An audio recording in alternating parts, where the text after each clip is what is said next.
இன்றைய சூழ்நிலையில் பெண் சுதந்திரம் என்பது சாதனை கதையா, சோதனை கதையா, கட்டுக்கதையா? ஐயா வணக்கம். என்னுடைய பேரு பாசிதா பானு. நான் செவ்வாய் கிரகத்திலிருந்து வந்திருக்கேன். கொஞ்சம் வித்தியாசமா தான் இருக்கீங்க. கதை கட்டுற மாதிரி இருக்காங்க சார். இல்லையே, இல்ல 70 நாங்க தான் நம்பிட்டோம்ல, அப்புறம் எதுக்கு கதை சொல்றீங்க? அத 75 வருஷம் பெண் சுதந்திரமும் இப்படி கட்டுக்கதையா தான் இருக்குங்க ஐயா.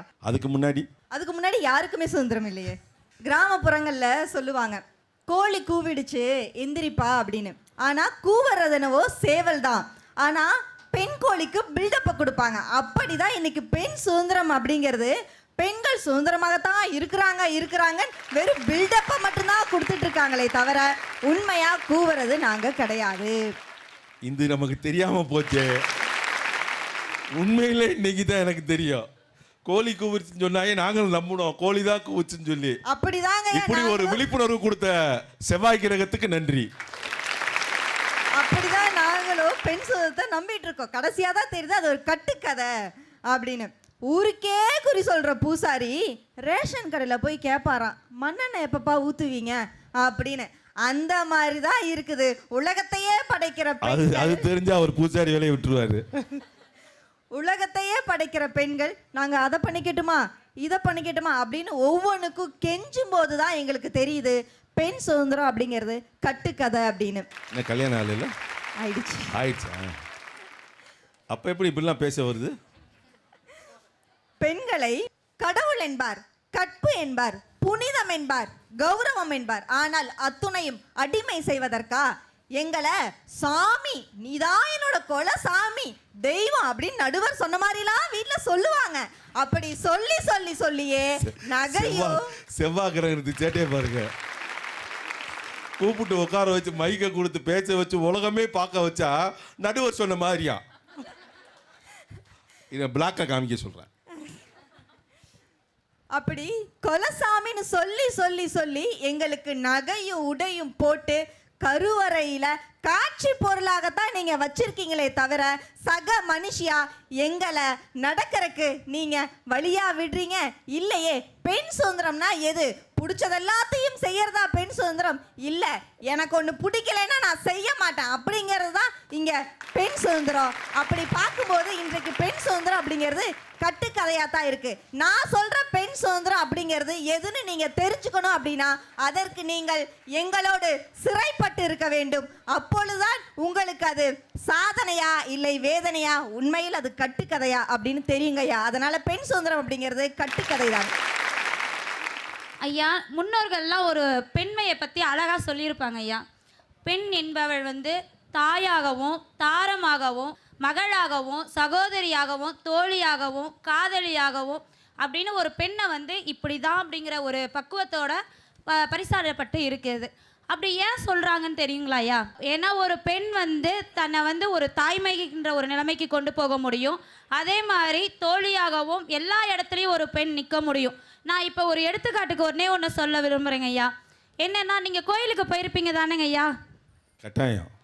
தேரெல்லாம் பார்த்தா மொட்டை அடிச்சது பார்த்தா தெரிய வேணாமா ஐயா? அந்த கோயிலுக்கு போகும்போது தேரெல்லாம் பார்த்துருக்கீங்களாங்க ஐயா? அது நிற்கும். அந்த தேரில் நீங்கள் என்னங்க ஐயா பார்ப்பீங்க? தேர் அழகா இருக்கான்னு பார்ப்போம். அதுக்கப்புறங்க ஐயா தேருக்குள்ள இருக்க சாமியை பார்ப்போம். ஐயா, இதுதாங்க ஐயா இன்றைக்கு உள்ள நடைமுறை வாழ்க்கை. எவ்வளவு நான் வாத்தியார், எனக்கு கேள்வி கேட்டுக்கிட்டே இருக்கு அந்தம்மா. செக் பண்ணி பார்க்குதா நீ வாத்தியார் தானடா அப்படின்னு சொல்லி. ஐயா, இதுதான் நடைமுறை வாழ்க்கையே.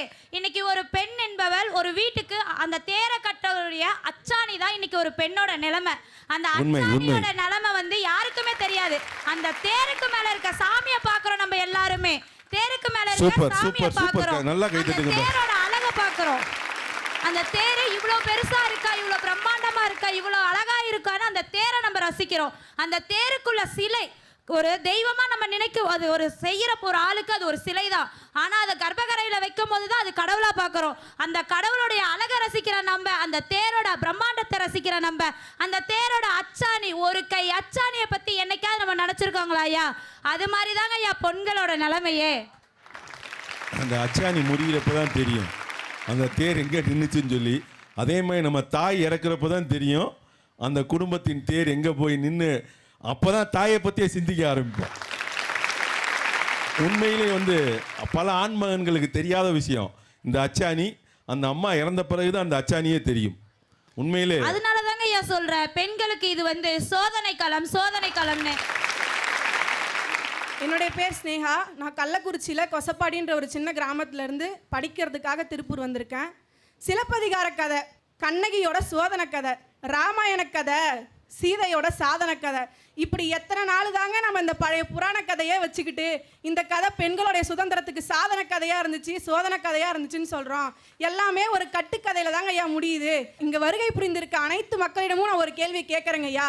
எத்தனை பேருடைய வீட்டில் தன்னுடைய தாய்மார்கள் இன்றளவும் சுதந்திரமாக இருக்காங்க அப்படின்னு சொல்லி கேட்டால் அந்த இடத்துல ஒரு பெரிய கேள்விக்குரிய தாங்க ஐயா வைக்கணும். என்னுடைய வீட்டில் என்னுடைய அம்மா சுதந்திரமாகத்தான் இருக்காங்க அப்படின்னு சொல்லிட்டு, ஆணும் பெண்ணும் சமம், ஓர் உடலின் இரு தலை அப்படின்னு எழுதி வைக்கிறவங்க பக்கம் பக்கமாக எழுதி வச்சுட்டு போயிட்டாங்க ஐயா. ஆனால் அந்த மாதிரிங்களாங்க ஐயா நம்ம சுதந்திர இந்தியாவில் இருக்குது. நம்ம சுதந்திர இந்தியாவில் தான் இன்னும் பல தாய்மார்கள் சமையலறையே வாழ்க்கை நினச்சி வாழ்ந்துட்டு இருக்கவங்களும் இருக்காங்க. அதே சமயத்தில் ஸ்விக்கியில் ஆர்டர் போட்டு சாப்பிட்றவங்களும் இன்றும் நம்ம நாட்டில் தாங்க ஐயா இருக்காங்க. அதனால தாங்க ஐயா நான் சொல்கிறேன், இன்றைய சூழ்நிலையில் பெண்களுடைய சுதந்திரம்ன்றது சாதனை கதையாகவும் இல்லை, சோதனை கதையாகவும் இல்லை, கட்டுக்கதையாக தாங்க ஐயா இருக்குது. என் பெயர் ஆண்ட்ரியா ஸ்டீஃபன். நான் 11ஆம் வகுப்பு படிக்கும் மாணவி. நான் கன்னியாகுமரி மாவட்டத்திலிருந்து வந்துள்ளேன். மண்ணில் பிறந்தாலும் விண்ணை தொட்டு விட்டாய் பெண்ணே, அன்பால் அரவணைத்து அறிவால் வளர்ந்து அச்சம் தவிர்த்து பெண் சுதந்திரம் உனது சாதனை என்பதை நிரூபித்து விட்டாய் பெண்ணே. அடுப்பங்கரை சிறை உடைத்து அறிவெனும் ஒளியேற்றினாய் பெண்ணே, மூடிய கதவுகள் திறந்து விண்ணை தொடும் சாதனை பெண்ணாய், பாரதி கண்ட புதுமை பெண்ணாய். பெண் சுதந்திரம் உனது சாதனை என்பதை நிரூபித்து விட்டாய் பெண்ணே. களைகளையும் எடுப்போம் நாங்கள், கணினியும் செய்வோம் ஐயா. நெல்லையும் அறுப்போம் நாங்கள், நேர்த்தியாய் ஆடையும் செய்வோம் ஐயா. அடுப்பையும் ஊதுவோம் நாங்கள், படிப்பையும் ஓதுவோம் ஐயா. அதனால் தான் சொல்றேன், இன்றைய சூழலில் பெண் சுதந்திரம் என்பது சாதனையே. வருவதற்கு முன்னாடி உங்க மனைவிக்கு ஏதாவது உதவி சமையலறையில பண்ணிட்டு தானே வந்திருப்பீங்க. இல்லை, நான் மனைவியோடு வரல. நான் சந்தோஷமா இருக்கு, உனக்கு பிடிக்கல. இதை உங்க தாத்தாவோ அப்பாவோ அவங்க காலத்துல பண்ணியிருக்க மாட்டாங்க ஐயா.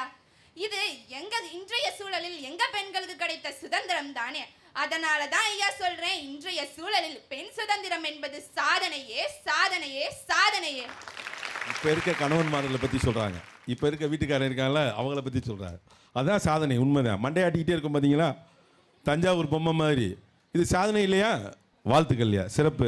உண்மையிலே மகளிர் தின தன்னைக்கு வீட்டில் பொண்டாட்டிக்கு மரியாதை கொடுக்காத அத்தனை ஆண்களும் மகளிர் தின தன்னைக்கு அடுத்தவங்க பொண்டாட்டி உட்பட அத்தனை பெண்களுக்கும் அவ்வளவு மரியாதை கொடுப்பாங்க, பாராட்டுவாங்க. ஆனா அந்த அம்மா டெஃபினேஷன் பார்த்துக்க, அடுத்தவன் பொண்டாட்டி வரைக்குமா?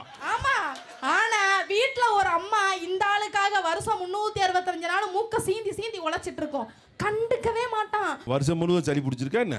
பிடிக்கும். உங்களை மாதிரி ஆம்பளைங்க கூட வாழ்க்கை கொட்டினா வருஷம் முழுவதும் என்ன, இன்னும் 2 நாள் எக்ஸ்ட்ரா போனாலும் சளி பிடிக்கும். பேசுறது அங்க பார்த்து பேசுவேன். இத்தனை ஆம்பளை இருக்கப்ப என்னைய மட்டும்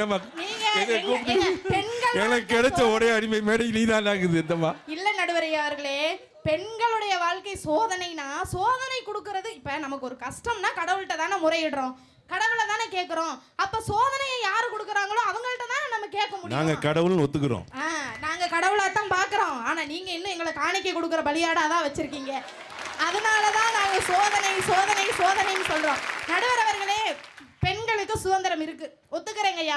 அன்னைக்கு படிக்க வைக்கல, அப்பா இந்த அம்மா ஒத்துக்கிடுச்சு. எதுக்கு ஒத்துக்கிறேன்றதுக்கு வரேன், பொறுங்க, அவசரப்படாதீங்க.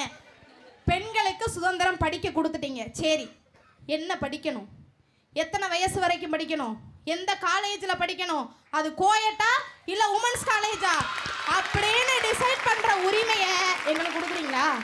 Question mark. இதில் எங்கிட்டு போய் நாங்கள் சாதனை பண்ணுறது? சரி, வேலைக்கு போக உங்களுக்கு எல்லா ரைட்ஸும் இருக்குது, என்ன வேலைக்கு போகணுமோ போ. விமானம் ஓட்ட ஆசை, எத்தனை வீட்டில் அலோவ் பண்ணுறாங்க? வேண்டாம், விடுங்க. அந்த பிள்ளை பத்திரமா இருக்குன்னு ஓட்ட விடுறதில்ல. அப்ப கல்பனா சாவ்லா வீட்ல அப்படி நினைச்சிருந்தாங்கன்னா இன்னைக்கு எப்படி மகளிர் தினத்துல சாதனை பட்டியல கொண்டு வருவீங்க? அந்த அப்பே ஆத்தா விட்டாங்கப்பா, விடுப்பா. அப்ப என்ன காரணம்? ஒரு பொண்ணு சாதிக்கணும்னா அங்க எல்லாரும் வழி விடணும், அவங்களுக்கு புரிஞ்சுக்கணும். அந்த வழி விடுதலும் புரிதலும் இல்லாத வரைக்கும் பெண்களுடைய வாழ்க்கை சாதனையாக வாய்ப்பே இல்லைங்க, சோதனை மட்டும்தான். உன் கனவுகளுக்காக நீ குரல் கொடுக்கவில்லை என்றால் உன் மௌனத்திற்காக வேறு யாரோ ஒருவர் குரல் கொடுப்பார்னு சொல்லுவாங்க. அந்த மாதிரி எங்களுடைய சாதனைகளை, எங்க திறமையை வெளியில கொண்டு வரணும்னா காலையில என்ன சமைக்கணும்னு கேட்கும்போது எதையாவது செய்யன்னு சொல்ற அந்த இடத்துல இருந்து ஆரம்பிக்குதுங்க எங்க சோதனை காலம். நாங்க ஏதாவது கேட்க போய் இப்படித்தாங்க நானும் கடையில போய் ஒரு நாள் கேட்டேன். எங்க வீட்டுக்காரர் எப்ப பார்த்தாலும் எதையாவது சமைன்னு சொல்றாரு, நீங்க எதையாவது கொடுங்க அப்படின்னு. அதுக்கு அந்த ஆளு நீ எதையாவது எடுத்துட்டு போமா.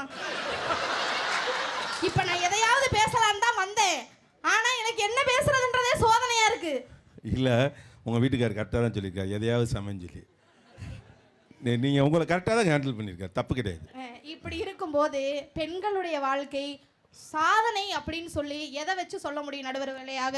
பெண்கள் வாழ்க்கை உற்ற துணையும் சரியான வழிகாட்டுதலும் சமூக விழிப்புணர்வும் இல்லாத வரை என்றுமே சோதனை காலமே சோதனை காலமே சோதனை காலமே என்று ஆணித்தனமாக கூறிக்கொள்கிறேன். நன்றி. நம்ம ஊரில் ஒரு பழக்கம் உண்டு, ஒரு ஆண் வெற்றி பெற்று விட்டால் அவருக்கு பின்னால் ஒரு பெண் இருக்கிறாள் என்று சொல்வார்கள். ஆனால் ஒரு பெண் வெற்றி பெற்றால் ஒரு ஆணை சொல்ல மாட்டாங்க. அப்படி தான் இந்த அம்மா, என் பின்னால் என் கணவர் இருக்கிறார். இந்த அம்மா இவ்வளோ ஸ்டேஜுக்கு வந்து பேசுறதுக்கு தயாராக இத்தனை ஆம்பளை சுற்றி வச்சு அடிக்கிறதுக்கு இப்போ உரிமையா இல்லையா, பெண் உரிமையா இல்லையா? நம்மலாம் கேட்டு சிரித்து கைதட்ட வேற செஞ்சோம் பாருங்க. நம்ம இதுதான் பெண் உரிமை. என் பேர் வந்து பாரதி பிரியா. முதல்ல பெண்கள் சுதந்திரம் வந்து சாதனை சாதனை அப்படிதாங்க நான் சொல்ல போறேன். சோதனை சோதனை கதை என்பதை நான் சாதனை கதை, அதாவது சாதனை தான் என்பதை பற்றி. உங்களுக்கு கல்யாணம் ஆகல, அப்ப சாதனை தான். பார்க்க அப்படிதான் அந்த அம்மாவுக்கு சோதனை தான். பார்க்க அப்படிதாங்க இருப்பேன். பட் நான் அப்படி சொல்லவே இல்லையே உங்களை. ஏன் நீங்களா பிரிஸ்கிரிப்ஷன் கொண்டு வந்துருக்கீங்க? ப்ளீஸ், நீங்கள் என்ன குட்டி பிள்ளை தான், எங்கள் பிள்ளைகள் தான், நல்லா பேசுங்க. அப்படிலாம் கல்யாணம் பொண்ணுமே இல்லை நீங்கள். நாங்கள் இனிமேல் கல்யாணம் பண்ணி வைக்கிற பொண்ணுமே தான் இருக்கீங்க. வாழ்த்துக்கள். நன்றி ஐயா. பெண்களுக்கு சோதனை சோதனை மட்டும்தான் சொல்கிறாங்க, நான் வந்து சாதனை தான் அப்படின்னு சொல்கிறேங்க. ஏன் அப்படின்னா அந்த காலத்துல சதி, அதாவது பெண்கள் வந்து உடன்கட்டை ஏற வேண்டும் அப்படின்னு சொன்னாங்க.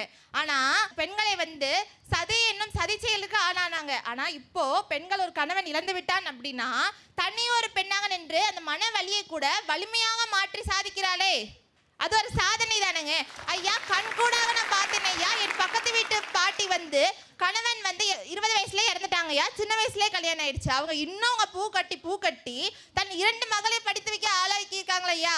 அந்த அம்மாலாம் தியாகி, அந்த அம்மாலாம் தியாகி. பெரிய கைத்தட்டல் கொடுக்கணும். உண்மை, இன்றைக்கு மறுமணம் வந்து விட்டது. மறுமணத்தை அனைவரும் ஏற்றுக்கொள்ள ஆரம்பிக்கிறார்கள். அதனால முந்தி தான் அதெல்லாம் யோசிச்சாங்க, இப்போ மறுமணம் வந்து விட்டது. அதுவுமே சாதனை தான்.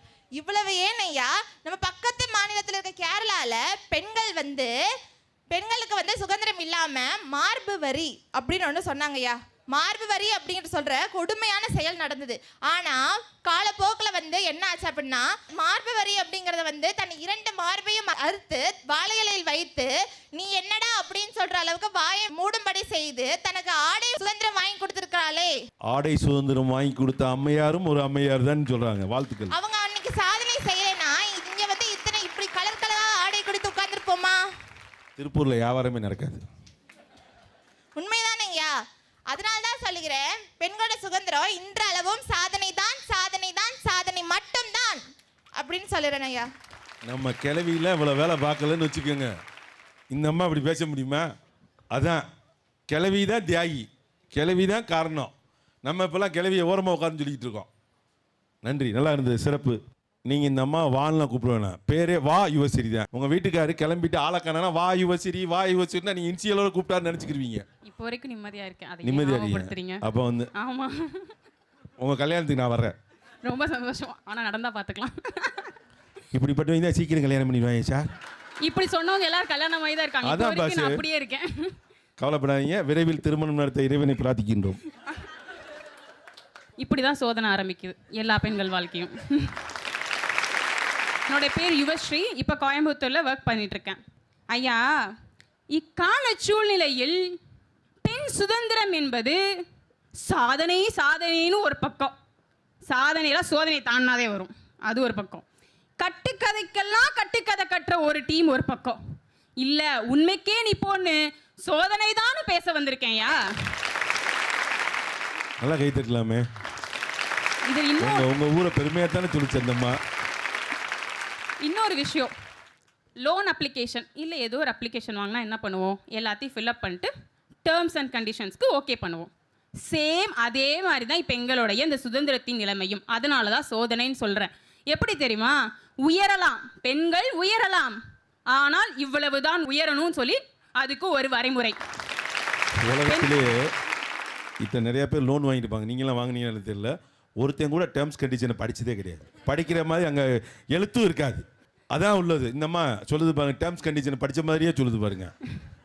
இல்லைங்கய்யா, இப்போ ஒரு ஆப் எடுத்துரும், ஒரு ஃபோன்லேயே என்ன பண்ணுறோம், டேர்ம்ஸ் அண்ட் கண்டிஷன்ஸ் ஓகே பண்ணாதான் அலோவ் பண்ண முடியும். அப்படிதான் எங்களோட. அதைத்தான் சொன்னேன்.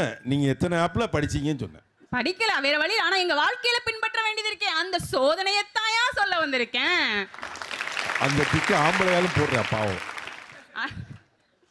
அதாவது யுவசிரி கவுண்டர் கொடுத்துக்கிட்டே இருக்குது. அதாவது பெண்கள் முன்னேறலாம், இவ்வளவுதான் முன்னேறணும். பெண்கள் வெளியே செல்லலாம், கடைக்கெல்லாம் அனுப்புறோம், ஆனா கூடவே ஒரு பொடி பையன் எதுக்குன்னே தெரியல. கடத்திட்டு வந்தா ஃபர்ஸ்ட் இந்த சுண்டலி இப்படி தூக்கி போற மாதிரி தூக்கி போட்டு எங்களை தூக்கிட்டு போயிடுவான். இது எதுக்கு அந்த பேரு? இந்த சுண்டலி கத்துன்னு தெரியுமா? அது ஒரு பாதுகாப்பு. இது உங்களுக்கு தெரியாது, பெரிய கிளவிக்கு தான் தெரியும். நீங்க கிளவியெல்லாம் மட்டமா நினைச்சுக்கிட்டு இருப்பீங்க. பேசலாம், ஆனா அதிகமா பேசிடவே கூடாது. இப்படி சம்பாதிக்கலாம், ஆனா வீட்டை மீறிடாதமா அப்படின்னு எல்லாத்துக்கும் ஒரு கட்டுப்பாடு. இப்படி கட்டுப்பாட்டுக்குள்ள வாழ்ற எங்கள் பெண் சுதந்திரம் சோதனை தான் அப்படின்னு தாங்க சொல்றேன். இதெல்லாம் விட இன்னொரு விஷயத்தை நம்ம கூர்ந்து கவனிக்கணும். பெண் சுதந்திரம் அடைவதற்கு முன் அப்படின்னு ஒரு பெண் சுதந்திரம் அடைந்ததற்கு பின்னு பிரிச்சுக்குவோம். அப்ப என்ன ஆகும் தெரியுமா? காலையில பெண்களுக்கு வீட்டு வேலைகள் இருக்கும், அப்ப வெளி வேலைகளுக்கு போக மாட்டாங்கல்ல. அப்பயும் காலையிலேருந்து ஈவினிங் வரைக்கும் வேலை பார்ப்பாங்க. இப்பயும் சுதந்திரம் கிடைச்சிருச்சுமா, போ வேலைக்கு போ சம்பாதி அப்படின்னு சொல்லிட்டு 10 to 6 வேலைக்கு, 6 to 11 வீட்டு வேலைக்கு வந்தா. பிள்ளைங்க டியூஷன் அனுப்பிட்டு வந்துருச்சுங்களா, அவங்களுக்கு எல்லாமே நம்ம செஞ்சு கொடுத்துட்டோமா, மாமனார் மாமியாருக்கு டேப்லெட்ஸ் கொடுத்தாச்சா, அப்பா இந்த மனநிலையை தாங்க நான் சோதனைன்னு சொல்லுறேன். பெண்களுடைய சுதந்திரம் என்பது இக்காலகட்டத்தில் சோதனை கதையே அப்படின்னு சொல்லி நிறைவு செய்கிறார். அதெல்லாம் உண்மைதான். கட்டுப்பாடுகள் அதெல்லாம் கஷ்டமான விஷயம்தான். அந்த கட்டுப்பாடு ஏன் இருந்தது என்று கொஞ்சம் சில நாளைக்கு முன்னாடி கோயம்புத்தூரில் நடந்த சில ஆப்பால் நடந்த பிரச்சனையெல்லாம் மறந்துடாமல் இருக்கணும். பெத்த அப்பையாத்தாளுக்கு தான் தெரியும் அந்த வயிற்றெரிச்சல் வாயெரிச்சல்லாம் தெரியும். நீங்கள் அதை கட்டுப்பாடாக நினைக்கலாம். அவர்களுடைய பிரச்சனை அவர்களுக்கு, உங்களுடைய பிரச்சனை உங்களுக்கு. உங்கள் அப்பா வந்திருக்காங்கல்ல, அம்மாட்ட கேளுங்க. அம்மா அப்படியாம்மா கட்டுப்பாடு வேணாமாம்மா? பாப்பம்மா இப்போ எனக்கு எங்கள் ஓட்டு கட்டுப்பாடு இருக்கணும். எல்லோருக்குமே, எங்களுக்குமே அதானே, எல்லோருக்கும் கட்டுப்பாடு உண்டு. வாழ்த்துக்கள், நல்லா பேசினீங்க. முதல்ல பெண் சுதந்திரம் யாருக்கிட்டங்க இருக்கு? பெண்க கிட்டயா, ஆண்க கிட்டயா, இந்த சமுதாயத்துக்கிட்டயாங்க? இப்ப பெண்க கிட்ட இருக்குன்னா எப்படின்னு பார்க்கலாங்க. இந்த காலத்துல பெண்களுக்கு கல்வி சுதந்திரம், ஆடை சுதந்திரம், ஆணும் பெண்ணும் சமம், அதுக்கப்புறம் தொழிலையும் சுதந்திரம் வந்துருச்சுங்க. ஆண்க கிட்ட எப்படிங்க இருக்கு? ஒரு ஆண் எப்படி பெண்ணை பார்க்கணும்னு தெரிஞ்சிட்டாலே போதுங்க, ஆண்க கிட்டயும் சுதந்திரம் இருக்கு, பெண்களுக்கான சுதந்திரமும் கிடைச்சிருங்க. எப்படி நாங்கள் எப்படி கவுண்டர் கொடுக்கணும் பாருங்க, பூராத்துக்கு இருக்கு. பேசுங்கப்பா. இந்த சமுதாயத்துக்கிட்ட எப்படி இருக்குன்னு பார்க்கலாங்க. இந்த சமுதாயம் தாங்க 2 விதமா இருக்கு. ஒன்று நல்ல விதமா பார்க்குற சமுதாயம், இன்னொன்று கெட்ட விதமா பார்க்குற சமுதாயங்க. ஒரு பெண் வேலைக்கு போயிட்டு நைட்டு 8:30 மணிக்கு வீட்டுக்கு வரான்னு வச்சுக்கோங்களேன், இந்த நல்ல சமுதாயம் என்னங்க சொல்லும்? பாருங்க, அந்த வீட்டோட சுமையெல்லாம் அந்த ஒரு பெண் தனியா தோல்ல சுமந்துட்டு 8:30 மணிக்கு களைச்சு போய் வரான்னு சொல்லுங்க. இதே இந்த கெட்ட சமுதாயம் என்ன சொல்லும்? அந்த பொண்ணை பாத்தீங்களா, 8:30 மணிக்கு தான் வீட்டுக்கு வரா, எங்க போயிட்டு வராளோ, யார் கூட போயிட்டு வராளோலாம் கேக்குது. அப்ப இந்த பெண் சுதந்திரம் அப்படிங்கிறது ஆண்க கிட்ட, பெண்க கிட்ட, சமுதாயம் இந்த 3 கிட்டையும் தானங்க இருக்கு. அதை யார் கேட்பான்னு கொஞ்சம் யோசிச்சு சொல்லுங்க. அந்த விஷயத்தை யார் சொல்லுவான்னு யோசிச்சு சொன்னா நல்லா இருக்கும். ஆண்கள் பெரும்பாலும் சொல்ல மாட்டாங்க. நன்றி. அதை விடுங்க ஐயா, அது அப்புறம் பாத்துக்கலாம். அது எப்படி விட முடியும்? அது எப்படி நாங்கன்னா விட்டுறலாம், நீங்கன்னா விட முடியாதா? இப்ப வேலு நாச்சியாரா நம்மளுக்கு என்னங்க ஞாபகம் வராங்க? அவங்க ஒரு வீர மங்கைங்க. அவங்க எப்பங்க இந்த வீர மங்கைன்னு பற்ற பெற்றாங்க? 18ஆம் நூற்றாண்டுல ஆங்கிலேயரோட கிழக்கத்திய கம்பெனி எதிர்த்து போரிட்டு வென்றனால தானங்க வீர மங்கைன்னு அவங்களுக்கு நம்ம வெற்றி வகை சூடி இருக்கோம். அந்த 18ஆம் நூற்றாண்டுல உடன்கட்டை ஏறுதல், கல்வி மறுப்பு, சதி அப்படிங்கிற போன்ற எதிர்ப்புகள் இருந்தாலும் பெண்களுக்கு சுதந்திரமே இல்லாத காலத்திலையும் அவங்க சாதனை தானங்க புரிஞ்சாங்க. அப்ப இந்த காலத்துல பெண்களுக்கு பல சுதந்திரங்கள் கிடைச்சா அப்ப பெண்களோட நிலை கண்டிப்பா சாதனை கதை தான், நிச்சயம் சாதனை கதை தாங்க ஐயா.